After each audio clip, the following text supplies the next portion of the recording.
Olá, bem-vindo a mais um vídeo. Eu sou Roberta Lima, a profissional responsável pela terapia da criança, aqui no YouTube e também nas outras redes sociais. Os endereços ficam sempre aqui abaixo na descrição do vídeo para vocês conhecerem.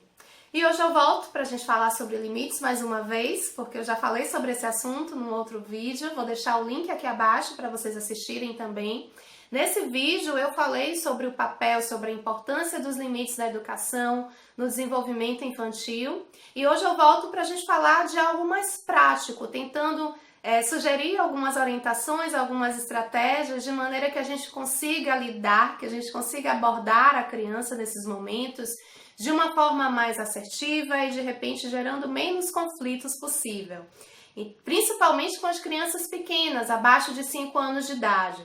Então é importante, gente, eu sempre fico reforçando isso, porque realmente é algo que é uma informação até valiosa que a gente tenha isso, não é? É muito bem concebido, muito bem compreendido nesses momentos, principalmente, que a criança, para atender uma solicitação que a gente está dando, para acatar uma regra, entender e acatar aquilo que a gente está pedindo e solicitando, não basta ela apenas compreender aquilo que a gente está dizendo. É algo muito mais complexo.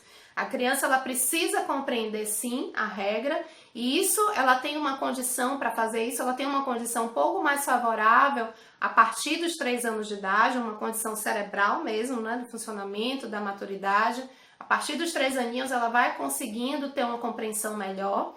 E só que não basta compreender a regra, ela precisa, por exemplo, memorizar. Ela precisa memorizar aquilo que a gente disse para deixar aquilo registrado na mente, de modo que da próxima situação, da próxima vez, ela possa resgatar isso na memória dela e conseguir, então, agir de acordo com o que a gente já tinha falado, já tinha colocado para ela em outras situações semelhantes. E além disso, além de memorizar, de compreender e memorizar, a criança tem que ter alguma condição de controlar sua impulsividade, de modo que ela não caia na tentação de fazer aquilo que a gente está justamente pontuando, que não é adequado para ela fazer, e conseguir, portanto, cumprir aquilo que a gente está solicitando, aquele limite que a gente está estabelecendo.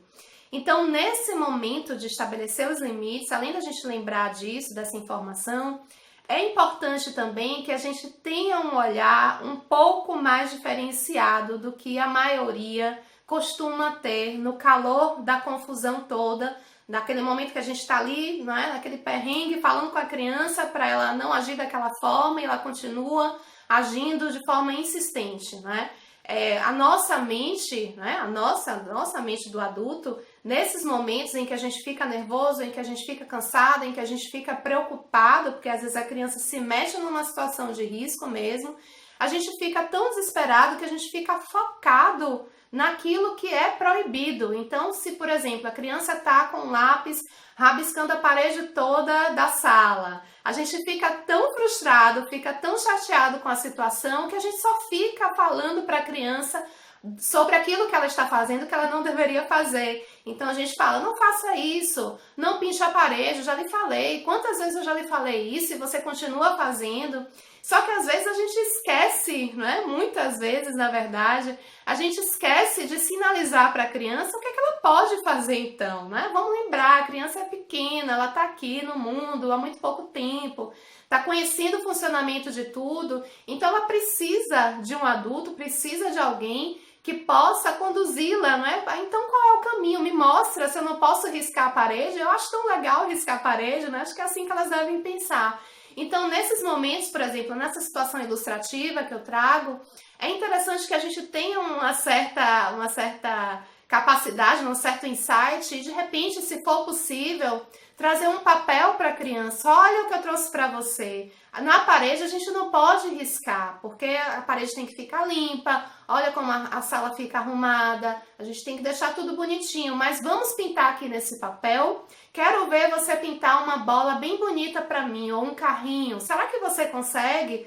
Quando a gente faz isso, além de a gente conseguir redirecionar a atenção da criança para aquilo que ela pode finalmente fazer com aquele lápis, a gente já está colocando a mente dela num funcionamento, de repente, fazendo com que essa mente seja convidada a se preparar para uma nova ação e a visualizar aquilo, quando a gente fala de forma mais específica, não é? No exemplo que eu dei. Será que você consegue desenhar uma bola ou um carrinho bem bonito para mim? E a gente, de repente, coloca isso de uma forma um tanto quanto desafiadora, as crianças adoram. E é uma grande chance, existe uma grande probabilidade da gente conseguir fazer esse redirecionamento da criança, não é? Da atenção, da ação dela. Então é algo que a gente pode aos pouquinhos, não é? É como um exercício mesmo nesse processo de educação, nesse processo de lidar com a criança, mas é algo que a gente pode ter algum sucesso a longo prazo, de repente não assim de forma imediata.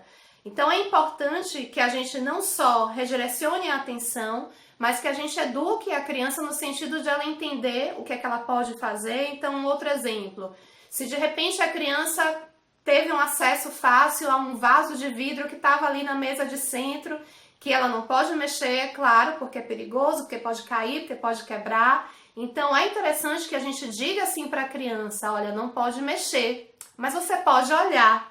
Eu tô vendo que você gostou, você achou bonito, né? Eu também acho esse vaso lindo, mas olha só, ele é de vidro, ele é delicado, ele é frágil. A gente não pode mexer porque pode cair, pode quebrar, a gente pode se machucar. Então a gente pode olhar.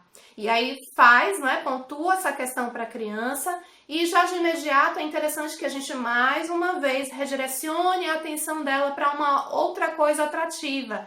Então depois dessa cena do vaso de vidro, a gente pode de repente convidar a criança para apostar corrida de carrinho. Então toma aqui um carrinho para você, eu vou pegar um carrinho para mim e eu quero ver quem consegue empurrar o carrinho mais rápido para chegar até o final da sala.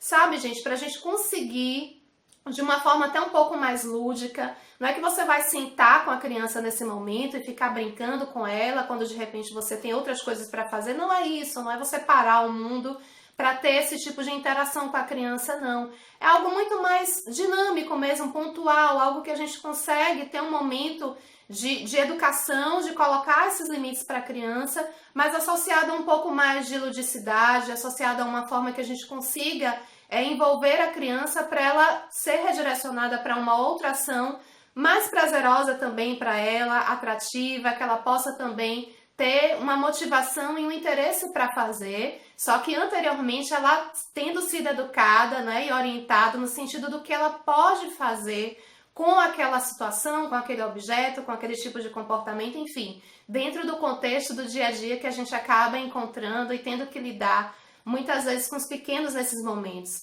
Certamente, quando a gente começa a agir dessa forma, e claro que essas questões não são 100% de garantias de sucesso, de êxito absoluto, mas é algo que a gente pode aos pouquinhos tentando implementar, e certamente esse momento que a gente tem, não é, de ludicidade com a criança nessas horas, é algo que a gente vai, às vezes, gastar menos tempo do que se de repente a gente ficar só ali no embate, não é só ali brigando com a criança. Eu já lhe falei, não pode mexer no vidro, não pode mexer no vaso, não pode riscar a parede, não pode. A gente só fica ali preso, aprisionado, a gente e a criança dentro daquilo que é proibido e não consegue achar nenhuma solução, nem pra gente, para resolver aquele problema, nem pra criança, para entender o que ela pode estar fazendo então. Tá certo? O vídeo de hoje foi esse, espero que tenha sido útil para a gente visualizar de uma forma um pouco mais prática esses momentos e tentar encontrar então alternativas. Lembrem de avaliar o vídeo, inscreva-se no canal se ainda não está inscrito e a gente se encontra ao longo da semana nas redes sociais da Terapia da Criança. Muito grata pela atenção de vocês. Tchau, tchau!